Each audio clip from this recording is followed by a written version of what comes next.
Welcome to week 3. This week we're talking about digitization, and in some ways this is the easiest week you're going to have and also the hardest week. The reason why it's easy is because the concepts that we're dealing with are actually pretty obvious. We know that media now is digitized. In fact, it's kind of hard to find analog media even if you go looking for it. But on the other hand, the familiarity actually makes it difficult. Because we assume that we know everything about digitization, it means that we often overlook some of the more nuanced aspects of it. So when you look at this week's content, the thing to focus on is not so much the fact that media has become digitized, but what that actually means, particularly from a business perspective. What are the advantages and disadvantages of digitization in terms of the business of media? That should be the core question that you're asking.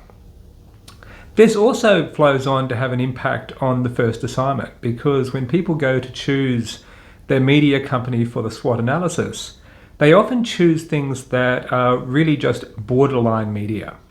So in the past, we've had lots of people try to do things like Microsoft, which obviously has some media operations, but ultimately is not really a media-first company.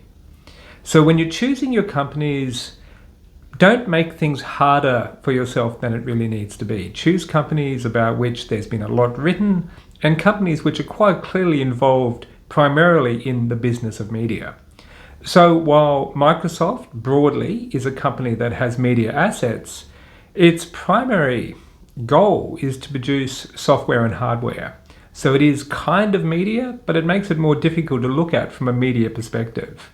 Whereas if you look just at Xbox, for example, at the Xbox division of Microsoft, that's much more clearly a media-orientated enterprise.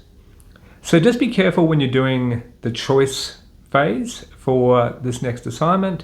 And if you've got any questions, just ask us.